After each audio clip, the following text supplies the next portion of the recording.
hermanos y hermanas, hoy estamos celebrando el día de la presentación de nuestro Señor Jesucristo en el templo. Y bueno, algunos dicen la purificación de la Virgen María en cuanto las mujeres eran purificadas. Pero la Virgen María no tenía que ser purificada de nada, porque se hablaba en un sentido práctico de la purificación por la menstruación. Sí, o sea que la Virgen María, pues lógicamente ya sabemos que no tenía que ser purificada en este sentido.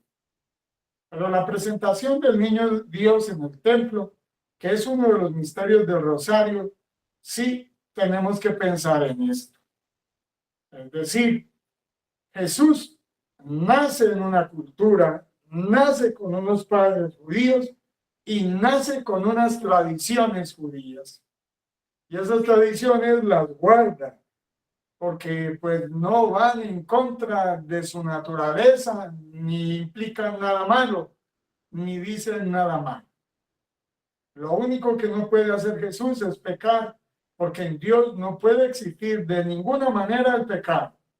Si Dios pecara, dejaría de ser Dios y se autodestruiría a sí mismo. De modo que en Dios no hay pecado. Y tampoco existe el pecado en la Virgen María. No existe el pecado en ella, ni existe en Dios.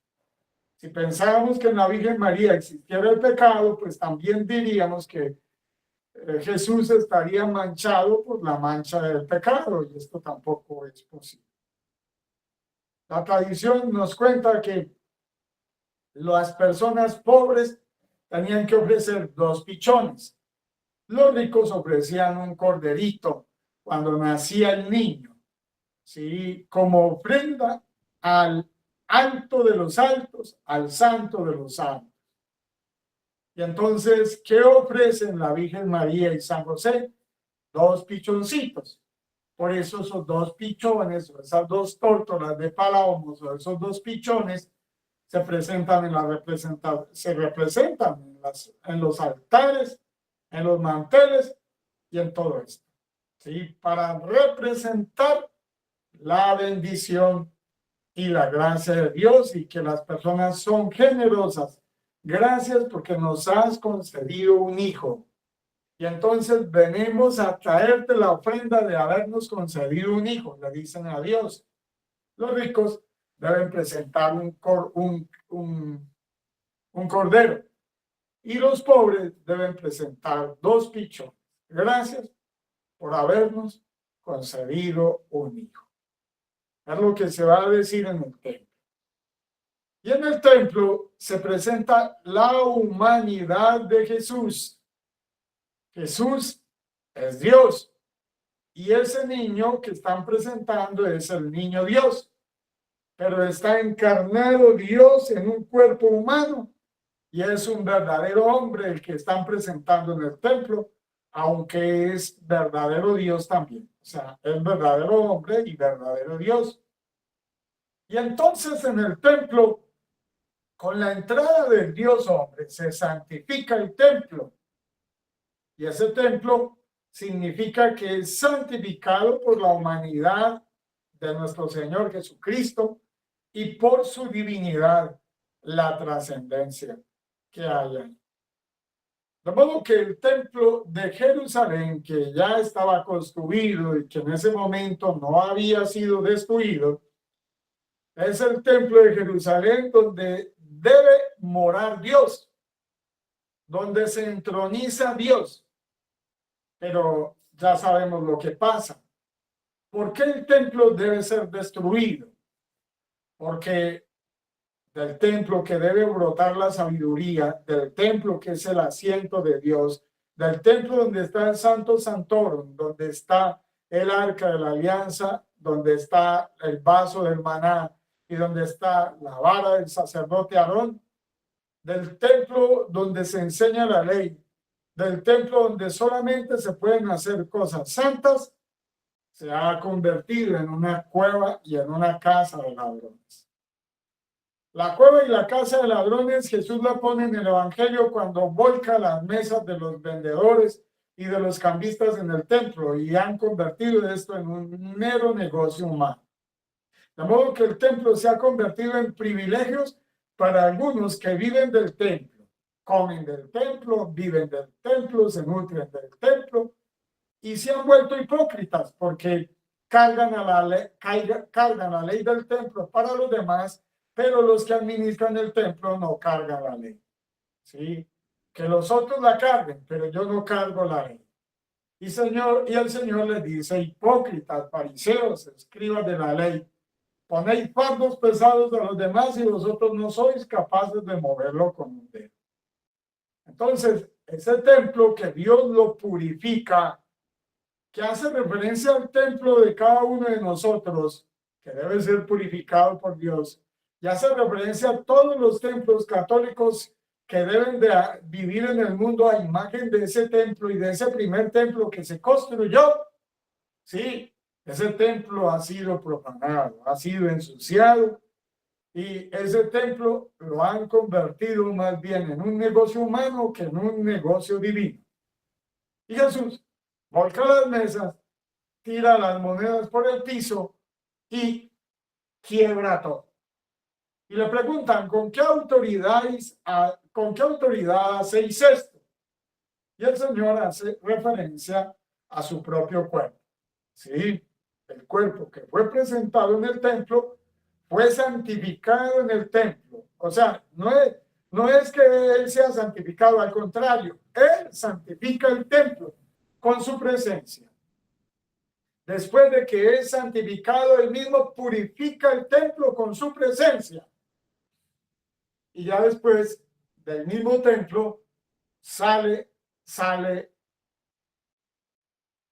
la iniquidad para crucificar a Jesucristo. Es decir, los que están en el templo son los que crucifican a nuestro Señor Jesucristo. ¿Y qué pasa en la crucifixión de nuestro Señor Jesucristo? El velo del templo se raja en dos y el Santo Santorum se raja en dos, significando, eso les produjo un escándalo a ellos, porque pensaban que Dios los protegía y que era la bendición de Dios. Pero eso a ellos les tenía que dar a entender que la protección de Dios se había ido de ese templo. Al rajarse el velo del templo, significaba que ya no era un templo santo, sino que ya era un templo profano. Es decir, ya han crucificado al que santifica el templo. Entonces, ¿qué más podemos esperar? Hay que salir del templo. Sí, hay que salir. Y por eso los primeros cristianos comprenden que ya no pueden estar más en el templo. Progresivamente lo van comprendiendo. ¿Y qué pasa con el templo? Cuando llegó Tito Flavio Vespasiano, quería salvar el templo por su magnificencia a toda costa, pero Dios no quería, ¿sí? Y ahí nadie quería quemar el templo, ni los judíos, ni los romanos, ni nadie, pero el que sí quería quemar el templo era Dios. Y el templo fue quemado, ¿sí? Y no quedó piedra sobre ese templo. Y más, el templo actualmente sigue profanado porque hay una mezquita y el domo dorado está sobre el templo. Y las personas se preguntarán: bueno, ¿y esto qué tiene que ver con nosotros? Pues todo. ¿Sí? Porque todos los templos católicos, sí, surgen en reemplazo del templo judío. Todos los templos católicos son la presencia del templo judío.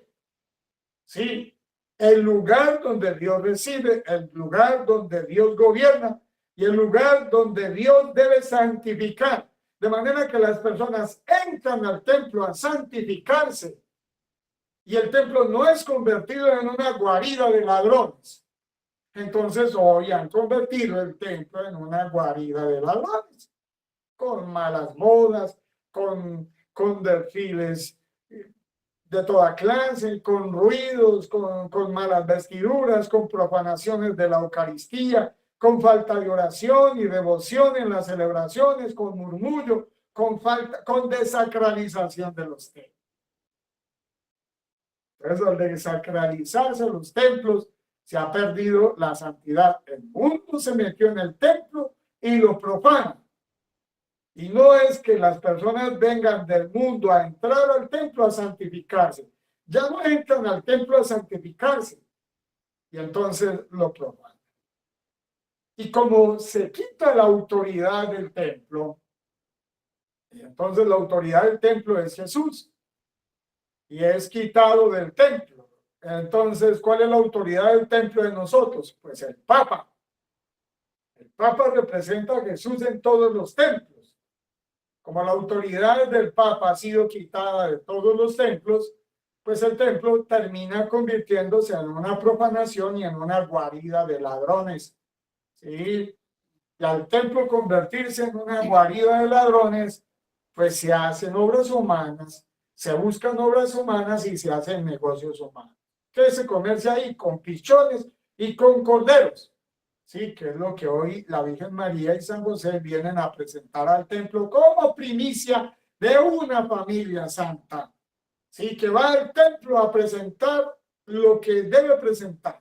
San José y la Virgen María dan ejemplo de lo que deben de presentar en el templo. Una familia pobre presenta los dos pichones, entonces los ricos deben presentar el cordero, sigue así. O sea, tienen más, den más. Los pobres tienen menos, pues den menos. Sí, es el templo. ¿Pero qué templo queda hoy? Sí. Entonces yo siempre sostengo que los templos católicos todos van a ser destruidos. Como fue destruido el templo de Jerusalén, van a ser destruidos los templos católicos. Pero entonces me dirán, no, es que el templo de Jerusalén, ¿cuánto demoró para ser destruido? Pues Jesús muere en el año 33. Bueno, muere en el año 33. Y el templo es destruido, pues 40 años, ¿sí? Después de la ascensión al cielo. O sea, que el templo es destruido prácticamente en el año 70, podríamos decir aproximadamente. O sea, pasaron 40 años antes de que el templo fuera destruido. Y entonces, ¿cuándo los templos católicos han dejado de tener a Jesús? Cuando no tienen papa. Y si no tienen papa es porque no tienen rey. O sea, ya los templos católicos no tienen rey. Y si no tienen rey, pues el Santo Santorum ha sido profanado. ¿Y quién es el que va a partir los templos por la mitad, los templos católicos, como se partió el templo judío? Pues Dios. Y Dios va a permitir que todos los templos católicos que han sido profanados, todos, se destruyan. Y entonces, ¿cómo volverá a empezar la iglesia? Con pequeñas ermitas. ¿Y cómo empieza la iglesia? Pues empezó con la ermita de San Francisco, que empezó en la porción. ¿Y qué era la ermita de San Francisco? Una ermita de los benedictinos. ¿Y cómo empezó San Benito de Nurcia? Con una ermita. ¿Y cómo empezaron todos los santos? Con una ermita, con una iglesia pequeñita. Así empezó. ¿Sí? De modo que la iglesia, sí, la iglesia no son grandes templos. La iglesia no son grandes multitudes. No, la iglesia no es eso. La iglesia es la fidelidad a nuestro Señor Jesucristo donde esté. Y antes no había templos. ¿Y cómo hacía la gente? Pues se reunía en las casas a rezar.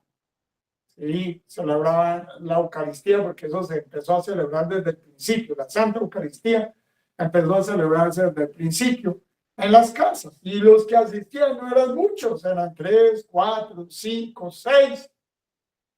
Y de 5 a 6 pasamos a multitudes. Y de multitudes volvemos a pasar a... O sea, otra vez la historia tiene que empezar de nuevo. Pero para eso tendremos que ser reprendidos y esta humanidad será reprendida. ¿En qué terminó y culminó todo eso del templo? En la muerte de 1,5 millones de judíos y en la destrucción del templo. 1,5 millones de judíos. No quedó ni el rastro. ¿Sí? Y así. ¿En qué culminará todo?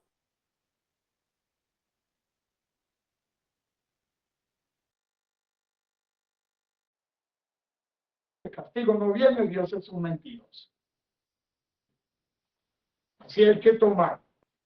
Hay que votar para que sea, ya llegamos a un momento en el que por más que recemos, no será impedido, ¿no? Podemos rezar, debemos rezar.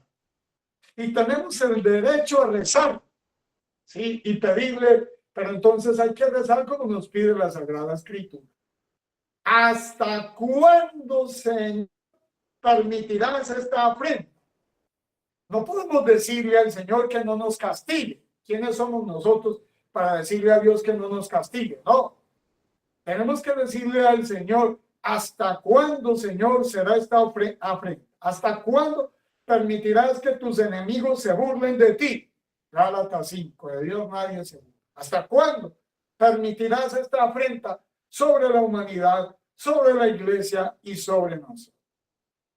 Así que el día de la pasión hoy representan la familia que debe estar en el pesebre y que presentan al niño Dios después de los 40 días y que los niños pues deberían ser presentados al templo, ¿no? Como en algunas partes se presentaban. La niña María fue llevada al templo a los 3 años.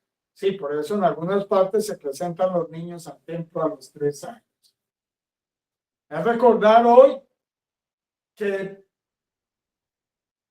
nosotros ya no tenemos templo y que el templo que tenemos que purificar es nuestro propio cuerpo y que el templo verdaderamente de nuestra vida deben ser nuestras propias casas, santificado con una vida decente, los que lo puedan santificar.